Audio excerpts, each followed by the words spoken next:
So then, not nearly as anticlimactic and exciting of a double performance, like exciting fight, I would say, because again, Ortega and Volkanovski both showed up. Then we go to Valentina versus Lauren Murphy. Jesus, if this fight and the fight with Andrade, I'm going to draw a connection with those two. But the victory over Lauren Murphy shows how far ahead. I think we talked about this the last time Valentina fought. The disparity between Valentina and anyone else in that division is leaps and bounds. It's leaps. It's not even remotely close because you look at who she fought last was Jessica Andrade, and Valentina said this because they were asking, Lauren Murphy, like, why are you going to beat her? And Lauren Murphy said, she's never seen someone like me. I bring X, Y, and Z. I used to do heroin, so I'm going to have them. I did this, I did that. I'm going to have the meth head strength, whatever. None of that mattered. She didn't do jack. She just wasted Valentina's time for whatever it was, 20 minutes almost. And then before that, Jessica Andrade, same thing. She hasn't fought a wrestler like me. She hasn't fought a grappler like me. I'm Brazilian, whatever. Jessica Andrade made an absolute clown show of Cynthia Calvillo. It always blows my mind because Andrade is like 5'1", small, 125, but the power she has for what she has. So she takes care of Calvillo, right? Easily. But then if you look at what Shevchenko did to Andrade, she just made her look like a fool too. Yeah. So if the number one contender did what she did against whatever Calvillo is, like 6'4", whatever she was, and then Shevchenko did what she did to Andrade her last fight, it's like, what the hell's the point? That's why I understand why, because a lot of the time these journalists will ask the same BS questions. Oh, why do you still fight? Like, you've beat all these people. What's keeping you fighting? What's your motivation?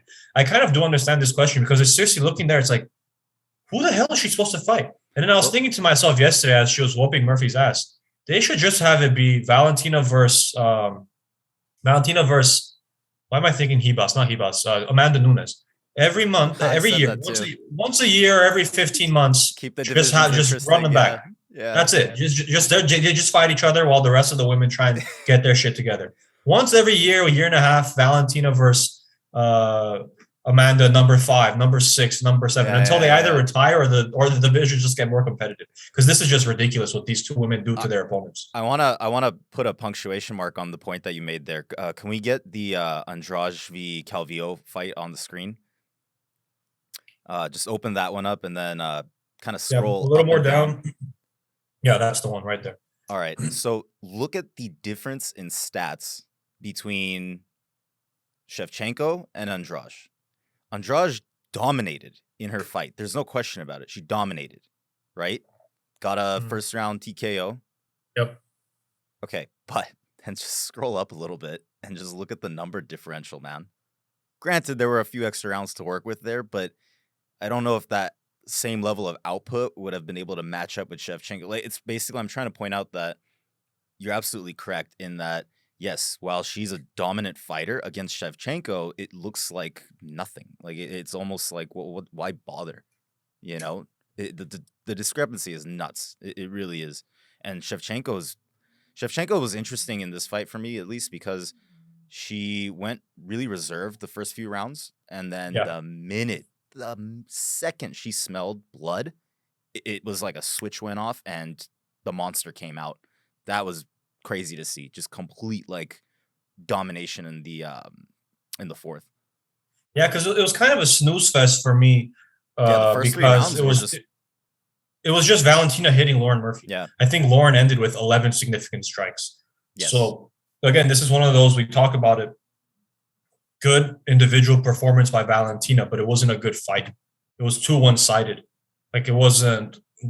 Lauren Murphy was just standing there, just taking shots, and then once every periodically throwing something. She had that one attempt at a takedown. She had Valentina against the fence, but again, like Valentina and her height she's not that tall, and even physically, she's obviously strong, but she doesn't look like Lauren Murphy looks yoked. She doesn't even look like Lauren at all, but Lauren could not even move her.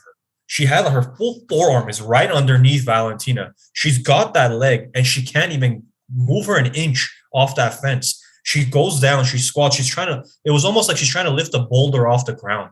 not a single movement was made on Valentina. She wasn't budging. It's insane. It's insane. Again, watching that, I was like, Jesus, man, what's the point? It's almost like, how are you not discouraged as a woman fighter when you watch either Amanda or Valentina? And I don't even want to hear like, oh, it's motivating for me. It's not motivating enough. No one is even close to these women. And that's what I don't really like about watching the women fights, because if it's not Valentina versus whoever or Amanda versus whoever, anytime I watch them, I'm like, well, what the hell's the point? Yeah, that fight may have been good, but none of them are going to be able to do anything against either of them. Like, there's no, like, as a career trajectory fight, it doesn't matter. Like, that fight you watch might be entertaining, but it's like, ultimately, why does it matter? Like, okay, she beat whoever. Now she's going to have to fight Valentina. What the hell is she going to do against Valentina? It's too top heavy for the women. Like, you look at Rose, you look at Zhang Weili, you look at Valentina, Amanda. There's a couple other ones, so I'm not going to go down the whole list. But it's the very, very wealthy and the very, very poor. There isn't too much going on in the middle with the women's division. So, and it's relatively new, the women's divisions. I mean, compared to the men's, obviously, the men's have been there from the beginning, and the women have not been there as long. So that could be a part of it. Maybe we're still trying to bump it out, like, work it out. They got some people in the contender series, not that many. It's, again, mostly men there. So I don't know. I mean, there's really not much to talk about Lauren Murphy on her end. I mean, she showed up, I guess. I was gonna go on and say we may as well knock out the Andrade and Calvillo fight while we're on the subject. So good bounce back for Andrade, given that she got handled by Valentina. She did exactly what you would want to see after a loss like that. She got dominated and comes out and absolutely dominates. Oh yeah. When I saw this initially, I was like, yeah, okay, Jessica will win, no problem. And then she opened as a pretty decent favorite. Well, I don't remember what she opened at, but I know she was at minus 265 at one point. That's where I got her. But then as it got closer to the fight, she was around minus 220. And I was thinking, I'm like, what the hell happened here? Yeah. That she dropped that much. And then one of those ESPN betting guys, not Gianni the Greek, the other fool, Nick Kasalakalikos, whatever his name is, that guy, they're asking like, oh, who are the value picks on this card? And he said Cynthia Calvillo. I'm like, what the hell are you talking about, though? No. Like, maybe she was like slightly more of a dog than you'd expect, but not that much where I would say, oh, yeah, that's a good value pick. Well, number one, there were better value picks on there. Considering how she lost to Chukagyan, and I don't think Chukagyan's necessarily a good fighter either. And if you lost to her the way you did, in my brain, there was no question that Andrade was going to beat her. So I was actually surprised that the line was set that close. I was thinking Andrade would have been at least maybe Andrade was a good value.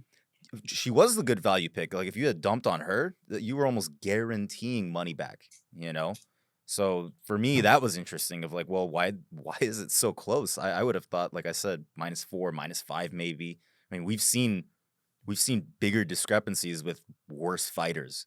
So it's weird that they said it that way.